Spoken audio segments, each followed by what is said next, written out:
नमस्कार प्यारे विद्यार्थियों, डीजे सर क्लासेस के इस यूट्यूब चैनल पे आपका फिर से स्वागत और अभिनंदन है। और हमारा सीधे ही हमारे प्रकरण पे आ जाते हैं। हम ज़्यादा समय ना गवाते हुए हमारा प्रकरण चल रहा है आज समास। इससे पहले मैं संधि करा चुकी हूँ, समास चल रहा है। समास की मैं आपको परिभाषा लिखवा चुकी हूँ, संधि और समास में अंतर भी करवा चुकी हूँ, समास के मैं प्रकार बता चुकी हूँ और आपके पद के आधार पे भी समासों को मैं बता चुकी हूँ। चलिए इस क्लास को मैं एक बार और रिवीजन बता देती हूँ। यानी समास आपका क्या होता है। समास सम धन आस। समास प्रमुखता दो शब्दों से बनकर बना है, सम धन आस। सम का शाब्दिक अर्थ बताया था मैंने, पास या आपके समान। पास या आपके होता है, आस का अर्थ होता है बैठना। समास मूलतः एक संस्कृत शब्द है, संस्कृत से लिया गया है, जो आपके दो भागों में विभक्त है। सम धन आस। सम का अर्थ होता है पास और बैठना आस का अर्थ होता है बैठना। यानी आपके पास आकर बैठने से, यानी जिन शब्दों में नवीन परिवर्तन होता है। वर्ण पहले संधि में क्या था, वर्णों में परिवर्तन। यहाँ क्या है, आपके शब्दों में परिवर्तन। तो आपके शब्दों में परिवर्तन होता है, वही क्या कहलाता है, आपका समास कहलाता है। यानी समास का है एक संक्षिप्त। इसका अर्थ देखें तो समास का अर्थ क्या होता है, संक्षिप्त करना, संक्षेपण करना। जैसे कि आप देखोगे एक शब्द आता है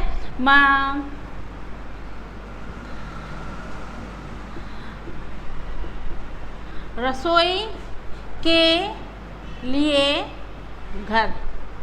रसोई के लिए घर, तो ये एक वाक्य है, रसोई के लिए घर। तो यहाँ पर हम क्या कर रहे हैं, संक्षिप्त कर रहे हैं, संक्षिप्त कर रहे हैं। तो इस संक्षिप्त करने की विधि, यानी इसको हटा दो, इसको हटा दो, और जो दूर दूर है इनको आप पास लेके आ जाओ। तो जब ये पास आएंगे तो आपका क्या बनेगा, रसोई का। इसी तरह आपका एक शब्द आता है शाखा मृग। शाखा मृग, शाखा मृग। अब शाखा मृग क्या है, शाखाओं पर उछल कूद करने वाला मृग। अब शाखाओं पर उछल कूद कौन करता है, आपके बंदर करता है। तो यहाँ पर शाखा मृग।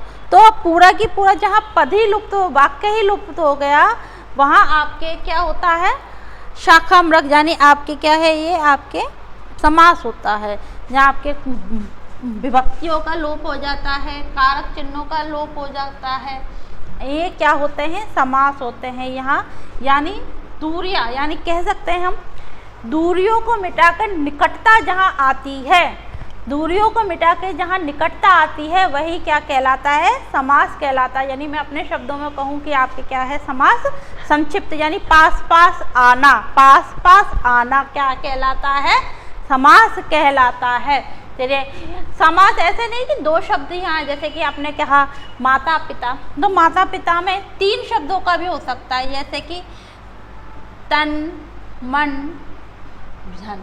तो ये भी आपका समास है। ऐसा नहीं कि दो शब्द मिलेंगे आपके ना। आप क्या कह सकते हैं, धूप दीप नवेद। धूप दीप नवेद, तो ये भी क्या है, आपका समास है। ये भी क्या है, आपका समास है। तो ऐसा नहीं कि दो शब्द ही मिलेंगे आपके, जैसे कि अपन देखे ना माता पिता, तो ऐसा नहीं कि दो शब्द मिलेंगे। दो शब्द के अलावा आपको तीन या चार शब्द भी समास में मिल सकते हैं। लेकिन ये शब्द क्या होता है, आपके प्रकारों में विभक्त होते हैं। ये आपका है द्वंद्व समास, और ये आपका क्या है, ये भी आपके द्वंद्व का ही प्रकार है। तो आगे बढ़ते हैं। हमारे हिंदी के प्रसिद्ध आपके कवि हैं, कवि बिहारी दास जी। उनके समस्त जो दोहे हैं वो आपके समास के का ही काम करते हैं। यानी उनके जो समस्त दोहे हैं वो गागर में सागर भरने का ही कार्य करते हैं। जैसे कि आपने सुना, देखा, पढ़े होंगे, ना ही पराग ना ही मधुर मधुर, ना ही विकास ही काल, अली कली से हुई बंदो आगे कौन हवाल। तो ये राजा आपके जयपुर नरेश के लिए उन्होंने ये लिखी थी कविता। और इसी तरह लिखी थी उन्होंने बतरस लालच लाल की मुरली धरे लुकाए। इस तरह के अत्यधिक जो दोहे हैं, उनके समस्त जो दोहे हैं गागर में सागर भरने का ही कार्य करते हैं। उनके जो दोहे हैं एक मीठी रोटी के समान है, जहाँ कहीं से भी आप उसको खाओगे वो वहीं से ही आपकी मीठी लगेंगी। यानी समस्त दोहों में एक दो लाइन के जो दोहे होते हैं उनमें आपके अत्यधिक गहराई से कही हुई बातें होती हैं, ठीक है। तो यानी आपके कह सकते हैं कि बिहारी जी के समस्त दोहे सामासिक शैली में लिखे हुए हैं। तो हम चल रहे हैं, हमारे प्रकार हमने पढ़ लिए थे। अव्ययभाव समास, आपके अव्ययभाव समास, तत्पुरुष समास, द्वंद्व समास, दीर्घ समास, कर्मधारय और आपके बहुब्रीहि, 6 प्रकार बताए थे। लेकिन पद की प्रधानता के आधार पर मैंने आपको 4 बताए थे। पद यानी आपका प्रथम पद की प्रधानता के आधार यानी पहला, प्रथम, इसमें आपका प्रथम यानी कौन सा पहला आना चाहिए, कौन सा बाद में आता है। यानी आपके मैंने जो नेक्स्ट क्लास थी अपनी पिछली क्लास थी उसमें मैंने आपको पद यानी कहते हैं हम पहला पद या दूसरा, पहला या आपका दूसरा, इसके आधार पे भी इनको विभक्त किया गया है। और आपके इनके आधार पे इनको विभक्त किस श्रेणी में किया है, 4 आपके बताए हैं आपके, यानी कौन कौन से होते हैं, अव्ययभाव समास, तत्पुरुष समास, दीर्घ समास और कर्मधारय। इन तत्पुरुष और दीर्घ और कर्मधारय को एक ही श्रेणी में डाला गया है। क्यों? क्योंकि इसमें उत्तर पद यानी दूसरा पद प्रधान होता है।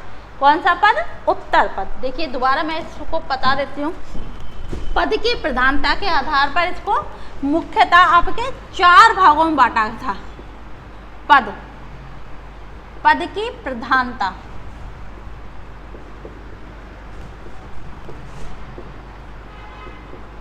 आधार पर इसको 4 भाग किए गए थे। मैं आपके पिछली क्लास में बता दिए हैं। ये आपका मैं दोबारा समझाने इसको, देखिए कौन कौन से होते हैं। एक होता है आपका जिसमें आपका अव्ययभाव समास, कौन सा? अव्ययभाव। नंबर दूसरा बताया था मैंने तत्पुरुष समास, और इसी में ही आपका जो दूसरा आता है जिसमें आपका होता है दीर्घ समास, दीर्घ। नंबर तीसरा होता है आपका कर्मधारय समास, कर्मधारय। नंबर जो तीसरा होता है आपके पास होता है द्वंद्व समास, द्वंद्व। और नंबर 4 जो होता है वो होता है आपके पास बहुब्रीहि समास, बहुब्रीहि समास। अब मैंने आपको बताया पद की प्रधानता, यानी इसमें क्या आना चाहिए, पद यानी पद कौन सा, पहला या आपका दूसरा। पद आपका होता है पहला पद या दूसरा। अच्छा देखो जो शब्द होते हैं जो आप मैंने लिखा कमल, कमल, जलज, श्राम, ये क्या है, शब्द हैं। ये क्या है, शब्द है जब हम कुछ कहते हैं। लेकिन जब मैंने बोला राम अयोध्या के राजा थे, जब शब्दों को हम वाक्यों में बांध देते हैं, जब शब्दों को हम वाक्यों में बांध देते हैं तो ये पद बन जाते हैं। क्या बन जाते हैं, पद। जैसे कि कमल, कमल आपके क्या है, पानी में खिलता है, तो ये आपका क्या हो गया, पद हो गया, ना कि शब्द। शब्द एक स्वतंत्र होता है, शब्द क्या है, स्वतंत्र। जब स्वतंत्र शब्दों को हम वाक्यों में बांध देते हैं वो पद बन जाते हैं। तो इसी तरह यहाँ क्या है, ये पद यानी पहला या दूसरा। समझ में आ गया पद की बात। जब स्वतंत्र शब्दों को हम वाक्यों के में बांध देते हैं तो वो पद का रूप धारण कर लेते हैं। इसी वजह से मैं यहाँ पद शब्द इस्तेमाल कर रही हूँ, ना कि शब्द। तो पद की प्रधानता यानी कौन सा, पहला या दूसरा। तो इसके आधार पे इसको 4 भागों में बांटा है। तो इसमें सबसे पहले हम अव्ययभाव देखते हैं। तो जो अव्ययभाव समास था इसमें आपका क्या होता है, पहला पद यानी पहला जो पद है वो क्या होता है, प्रधान होता है, यानी इसकी प्रधानता होती है। यानी प्रधान यानी मुखिया होता है, प्रधान यानी क्या होता है, मुखिया होता है। अब मैं कहूँ, आप बोलोगे मैम प्रधान क्या होता है, जैसे कि अपन कहते हैं ना गाँव का प्रधान है, तो गांव का क्या है, मुखिया है। तो ये अपने वाक्य में क्या है, एक पहला जो शब्द है वो पद है वो क्या है, आपका मुखिया है, प्रधान है। तो ये आपका पहला पद क्या हुआ, प्रधान हुआ। तो जो दूसरा पद है वो क्या होगा, दूसरा उत्तर पद, उत्तर पद जिसे कहते हैं। अब मैं आपको समझाने के लिए देती हूँ दूसरा। दूसरा पद क्या होता है, इसमें गौण होता है यानी छुपा होता है। इसकी प्रधानता किसकी है, यानी पहले वाक्य में आपके अव्यय भाव जो समास होते हैं उसमें प्रधानता क्या है, मुखिया कौन है भाई, पहला शब्द, पहला पद है। अब इसमें देखो आपके समझ में आया मैं आपको क्या कह रही हूँ, यानी स्वतंत्र शब्द जो होते हैं उन्हें हम वाक्यों में जब बांध दे देते हैं वो पद बन जाते हैं। इस वजह से पद को मैंने बताया पद की प्रधानता। प्रधान कौन, मुखिया, जैसे कहते हैं गाँव में मुखी प्रधान कौन है आपके घर, ये क्या है, प्रधान होता है। प्रधानमंत्री, भारत का प्रधानमंत्री कौन है, तो इसी तरह मुखिया जो आपके चीज़ों को चला रहा है।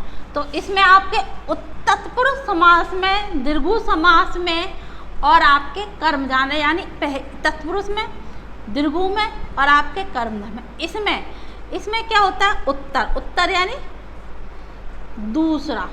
पहले में क्या था आपका पहला पद प्रधान था, यहाँ क्या है, उत्तर पद प्रधान है, यानी उसमें क्या है, मुखिया कौन सा है, दूसरा, दूसरा मुखिया। और पहला क्या है, गौण है। पहला पद क्या होता है, गौण होता है, छुपा हुआ होता है। लेकिन द्वंद्व समास में ऐसा नहीं होता। द्वंद्व में क्या हो, पहला और दूसरा उत्तर दोनों ही क्या होते हैं, आपके प्रधान होते हैं, दोनों ही मुखिया हैं, ठीक है। और आपका बहुब्रीहि में, बहुब्रीहि में कोई भी प्रधान नहीं होता, आपके क्या होता है, कोई दूसरा ही प्रधान होता है। क्या होता है, किसी दूसरे की ही बात करते हैं हम। जैसे कि बहुब्रीहि समास, जैसे कि मैंने लिखा आपके पंचवटी, त्रिफला। अब त्रिफला में जैसे कि त्रिफला में 3 फलों का समूह, जहाँ पे समूह शब्द आ गया, ठीक है, वो गुरु में गया। लेकिन त्रिफला क्या है, एक चूर्ण विशेष होता है। क्या होता है, चूर्ण विशेष होता है, जो कि कब्ज की एसिडिटी में काम आता है। तो किसी ए के बारे में जब हम सोचते हैं, ए यानी अन्य के बारे में जब सोचे, अन्य पद के बारे में, वहाँ क्या हो जाता है, बहुब्रीहि समास हो जाता है। ये क्लास मैंने पहले पढ़ा दी थी, लेकिन फिर भी मैं इसको एक बार और दोहरा रही हूँ आपके लिए। तो यानी आपके पद की प्रधानता के आधार पर आपके 4 प्रकार के, पद की प्रधानता के आधार पर 4 प्रकार के।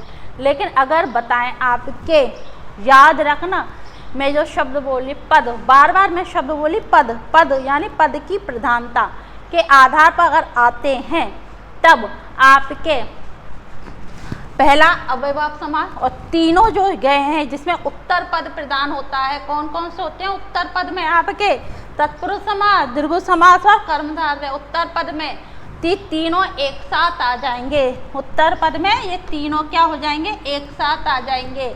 और जहाँ पद की प्रधानता में आपके जहाँ दोनों पद प्रधान होते हैं वो कौन सा समास होता है, दोनों पद जहाँ प्रधान होते हैं वो द्वंद्व समास होता है। और जहाँ एक ही बात होती है, अन्य की बात होती है, वो कौन सा समास होता है, वो बहुब्रीहि समास होता है।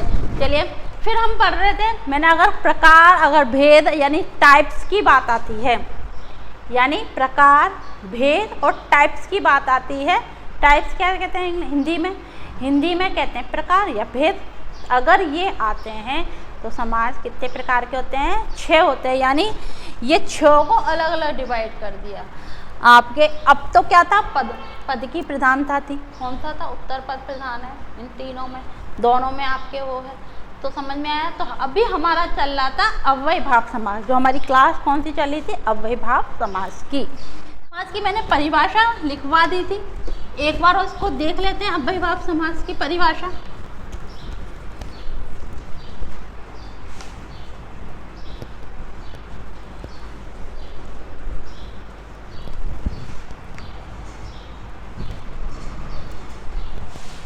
चलें। अव्ययभाव समास की मैंने परिभाषा पिछली क्लास में करवा दी थी, इसको मैं एक बार और बता देती हूँ। अव्ययभाव समास जहाँ प्रथम पद की प्रधानता होती है और यानी प्रथम पद आपके अव्यय युक्त होता है, वो आपके क्या कहलाते हैं, अव्ययभाव समास कहलाते हैं। ठीक है, ये मैंने परिभाषा लिखवा दी थी। आगे चलेंगे।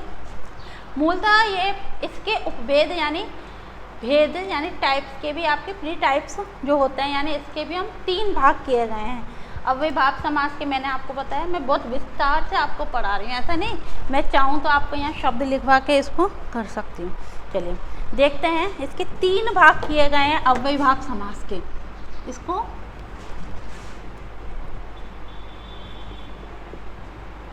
अव्यय भाव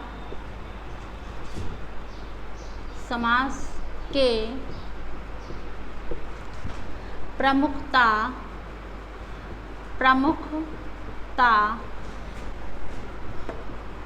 तीन उपभेद माने गए हैं। अब कौन कौन से होते हैं भाई तीन उपभेद, जरा देखते हैं तीन उपभेद कौन कौन से माने गए हैं।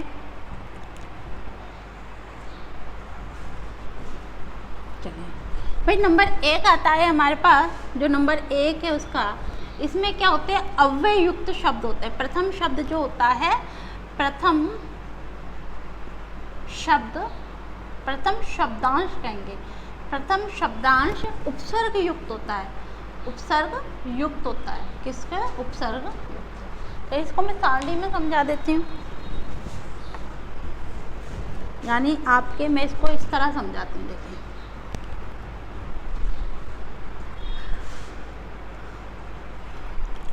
प्रथम शब्द आपका प्रथम शब्द उपसर्ग युक्त,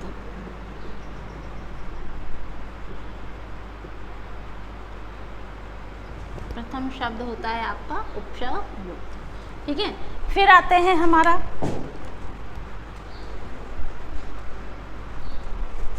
नंबर दूसरा।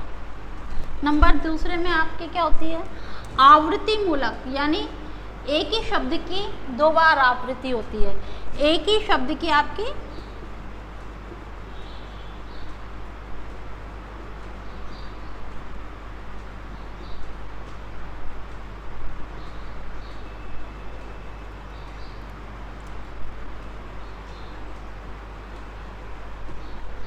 या फिर इसे कह सकते हैं हम आवृत्ति मूलक, आवृत्ति मूलक।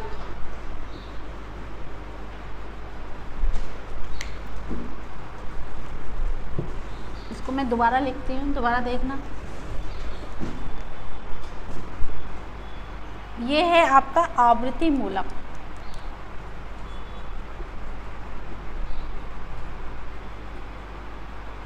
आवृत्ति मूलक में क्या होता है आपके एक ही शब्द की पुनः आवृत्ति होती है। ठीक है, नंबर तीसरा में आपके क्या आता है, आपके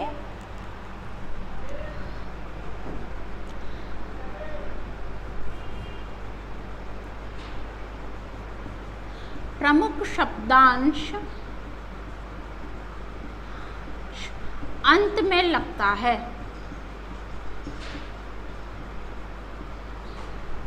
अंत में लगते हैं।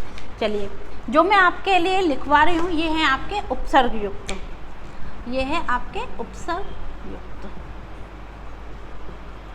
ठीक है, यानी 3 भागों में विभाजित करा है। अब मैं इसके यहाँ पर आपको पहले छोटे छोटे से मैं आपको बता देती हूँ क्या लिखवाने चाह रहे हैं उपसर्ग युक्त। जैसे कि हम कहते हैं आपके इधर देखते हैं पहले, जैसे कि एक शब्द की आपकी 2 बार आवृत्ति होना। जैसे कि हमने लिखा घर घर,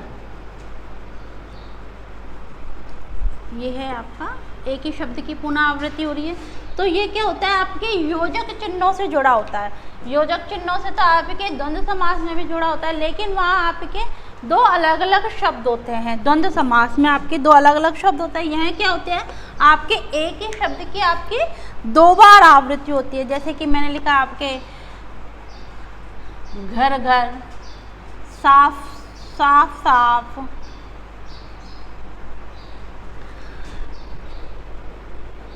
पहले पहल,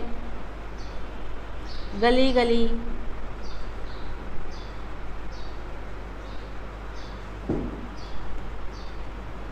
यानी एक ही शब्द जब जहाँ 2 बार आए और आपके योजक चिन्ह से जुड़ा हो, वो किस में जाएंगे आपके अव्ययभाव समास के अंतर्गत जाएंगे।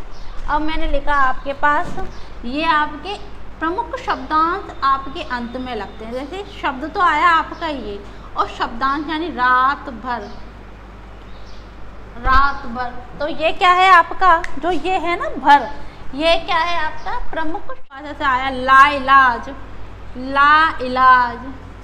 शब्द आया आपका बेकार, बेकार। प्रतिदिन, शब्द आया आपके पास प्रत्येक, शब्द आया आपके पास हर पल।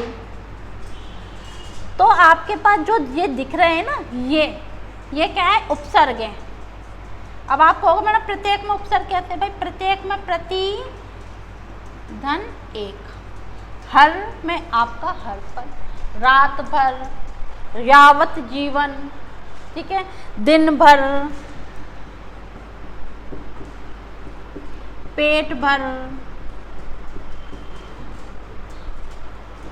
आपके ये जो शब्द आते हैं आपके, ये क्या है आपके अव्ययी भाव समास के ही उदाहरण है। यदि मैं कहूँ इनको मैं 3 भागों में बांटूँ अव्ययी भाव समास को, तो इसमें कोई अतिशयोक्ति नहीं होगी, क्योंकि ये क्या है आपके, वो एक उपसर्ग युक्त होता है, दूसरा आपके योजक चिन्ह द्वारा जुड़ा होता है, यानी एक ही शब्द की आपकी 2 बार आवृत्ति होती है। याद रखना, योजक चिन्ह आपके द्वंद्व समास में भी लगता है। किस में लगता है?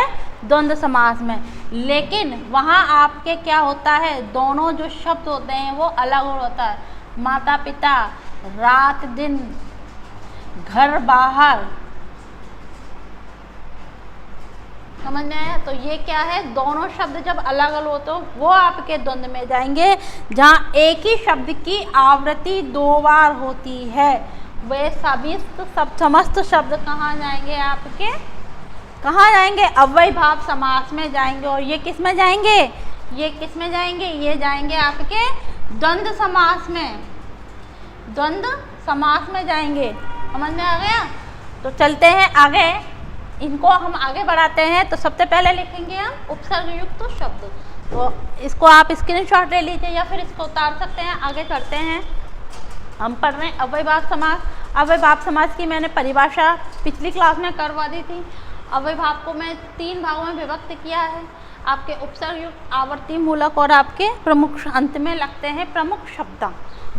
चलते हैं, नंबर 1 है इसमें आपके पास, यानी पहला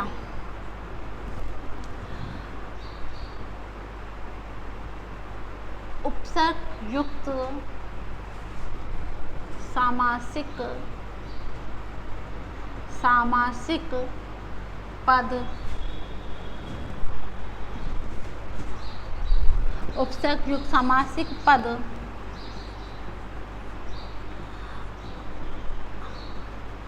अव्ययी भाव होते हैं, अव्ययी भाव होते हैं। उपसर्ग लिखना, एक तरफ तो लिखना आपके उपसर्ग, एक तरफ लिखना इनका अर्थ, और एक तरफ लिखना इनसे सामासिक पद यानी समास।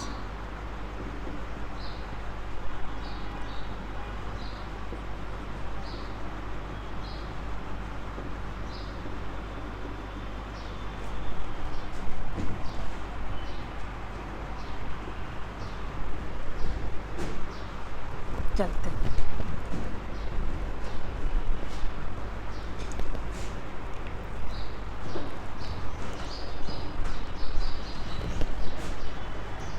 चलते हैं कौन कौन से होते हैं। देखिए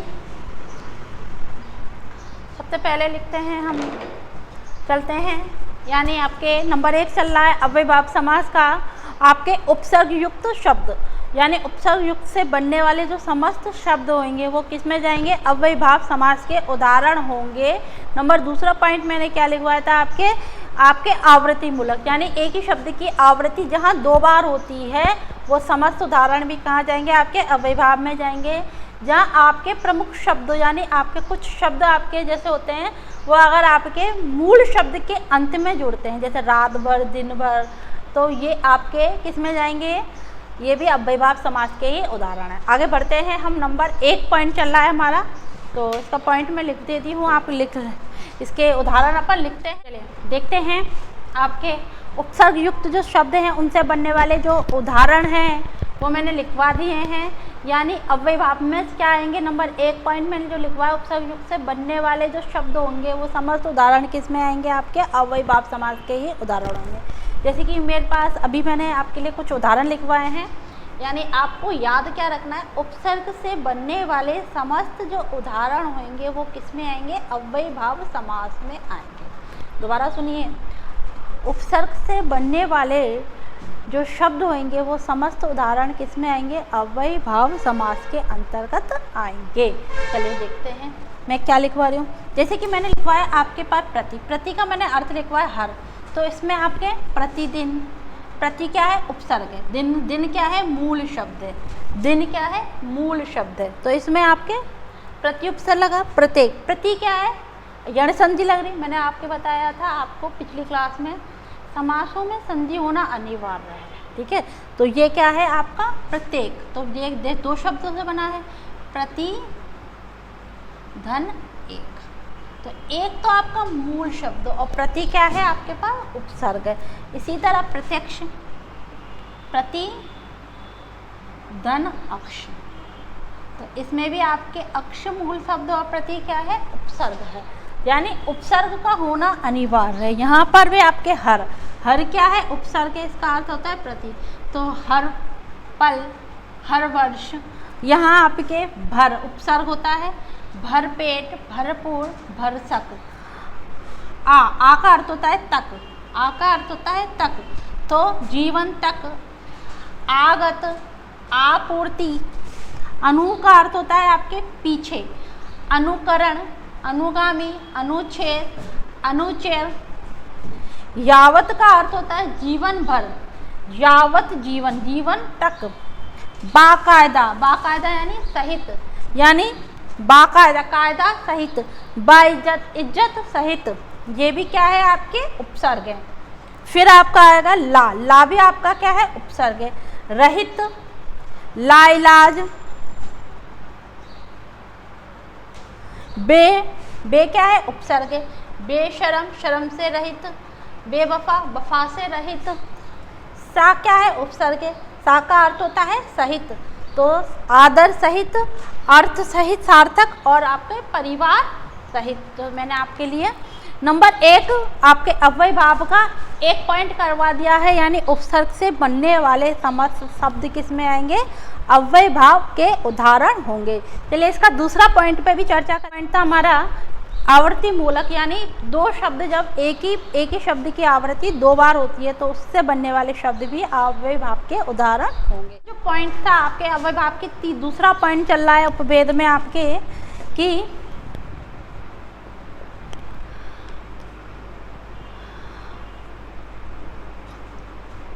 आवृत्ति मूलक प्रमुख शब्द भी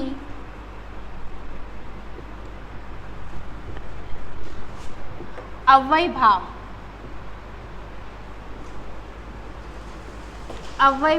होते हैं। अब इससे बनने वाले हम उदाहरणों को देखेंगे।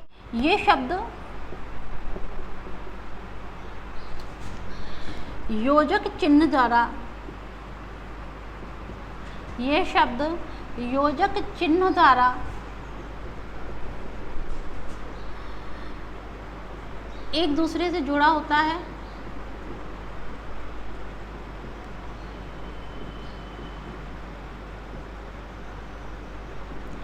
एवं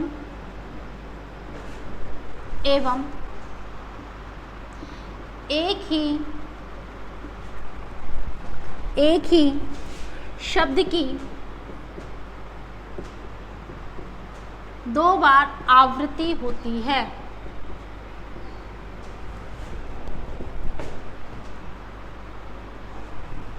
एक ही शब्द की 2 बार आवृत्ति होती है, याद रखना। एक ही योजक चिन्ह द्वारा आपके द्वंद्व समास भी जुड़ा होता है, लेकिन वहाँ आपके दोनों शब्द अलग अलग होते हैं, ठीक है। तो ये शब्द आपके योजक चिन्ह द्वारा जुड़े होते हैं और एक दूसरे जुड़े, और एक ही शब्द की 2 बार आवृत्ति होती है। चलिए देखते हैं कौन कौन से शब्द आएंगे इसमें। जैसे आएगा आपका घर घर, साफ साफ,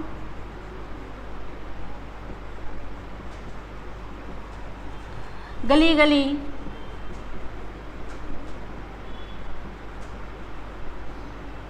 पहले पहल,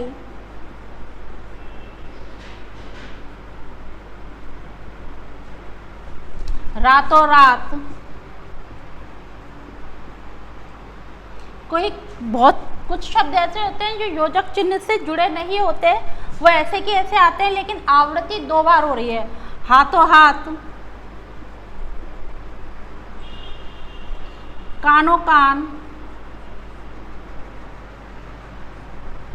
हाथों हाथ, कानों कान।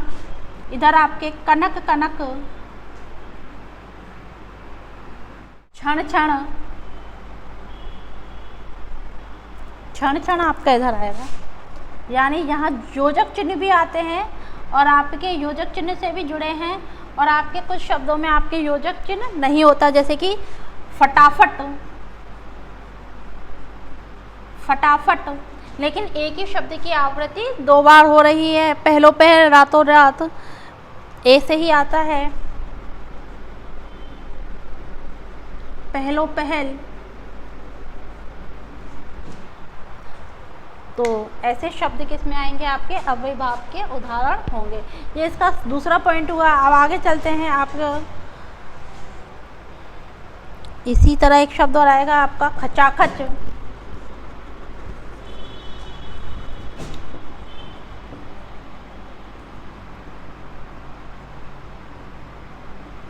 धड़ाम धूम,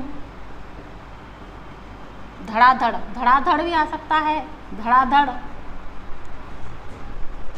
तो ये सभी उदाहरण किसके हैं? आपके अव्ययी भाव समास के उदाहरण होते हैं। याद रखना, मैं एक ही शब्द को बार बार रिपीट कर रही हूँ। योजक चिन्ह से द्वारा जुड़े होते हैं, लेकिन एक ही शब्द की आवृत्ति, यानी एक ही शब्द 2 बार आ रहा है, एक ही शब्द 2 बार आ रहा है, ये क्या है? अव्ययी भाव। कई शब्दों में आपको योजक चिन्ह नहीं मिलेगा, लेकिन आवृत्ति 2 बार मिल रही है शब्द की, तो वो भी आपके किस में आएंगे? अव्ययी भाव के अंतर्गत ही आएंगे। नंबर 3 अव्ययी भाव का उदाहरण, यानी आपके प्रमुख जो शब्द होता है अंश, वो आपके इसके अंत में जो। तीसरा पॉइंट लिख रहे हैं हम, यदि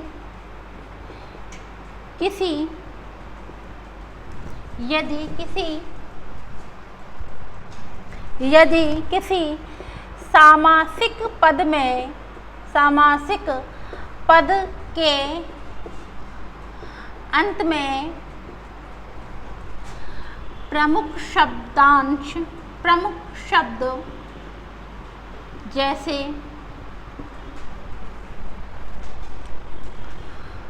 भर, उपरांत, तक,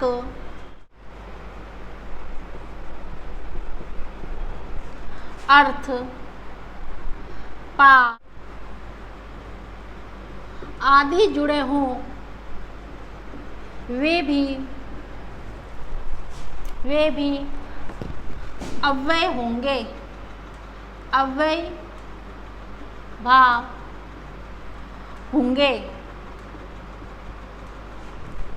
वे भी अव्ययी भाव होंगे। चलिए देखते हैं मैंने क्या लिखा है। नंबर 3 पॉइंट लिख रही हूँ मैं अव्ययी भाव का, ये आपका 3 था। यदि किसी सामासिक पद के अंत में प्रमुख शब्द जैसे आपके भर, उपरांत, तक, अनुसार, अर्थ, पार, पूर्वक आदि जुड़े हो, वे भी आपके क्या होंगे? अव्ययी भाव के उदाहरण होंगे। जैसे कि शब्द आता है, देखिए आपके सामने नियम नंबर आपका अव्ययी भाव समास का ही नियम नंबर आपका पॉइंट 3 चल रहा है। यानी मैंने इसको अव्ययी भाव समास को 3 भागों में विभक्त करा था। एक था आपके उपसर्गयुक्त, दूसरा था आपके आवृत्ति मूलक, और तीसरा है आपके कुछ शब्द आपके अंत में जुड़ते हैं, तो वो भी आपके इसमें ही आएगा। जैसे कि अपन कहते हैं ना, रात भर जगना, तो इसमें कौन सा समास होगा?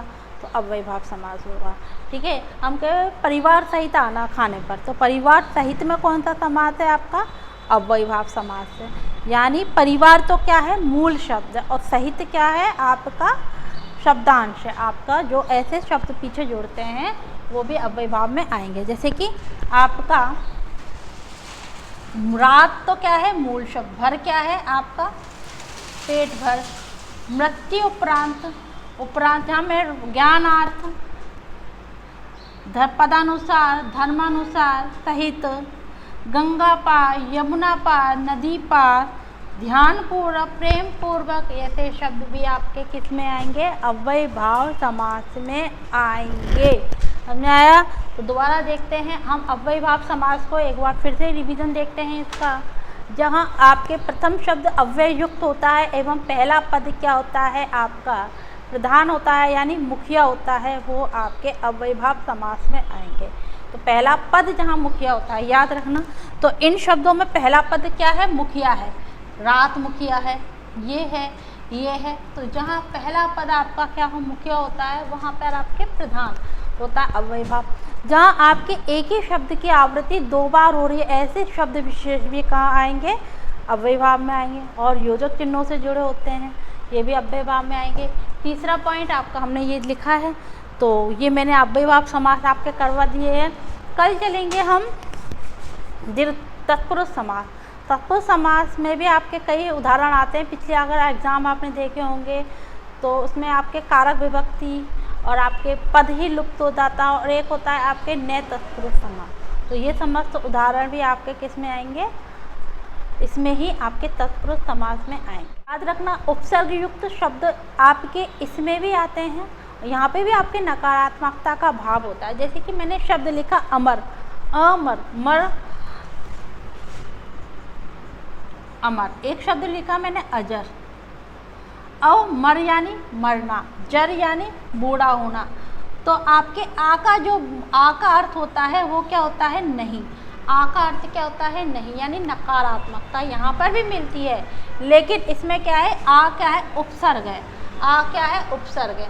तो जहाँ उपसर्ग युक्त शब्द आए वह सभी आपके अव्यय भाव में आएंगे, भले वो नकारात्मकता लेके आए। समझ में आया?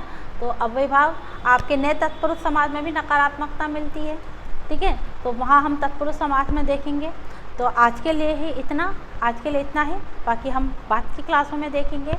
और जिन्होंने मेरी पिछली क्लासें नहीं देखी है वो अपने आई बटन पे क्लिक कीजिए, वहाँ आपको मेरी पिछले वीडियोस मिल जाएंगे। और मेरे चैनल को लाइक और सब्सक्राइब कीजिए, जिससे मेरे आने वाले समस्त वीडियोस आपको आराम से आप तक पहुँच सकें। तो आपको पता है आपके एसआई की और बाकी जो भर्तियाँ भी आने वाली हैं, तो अगर आप हिंदी पढ़ते हो तो आपको मैं विस्तार से सब बता रही हूँ। आपको देख रहा होगा मैं विस्तार से बता रही हूँ, तो कहीं भी आपके नंबर नहीं कट सकते। आज के लिए इतना ही। आज के लिए धन्यवाद।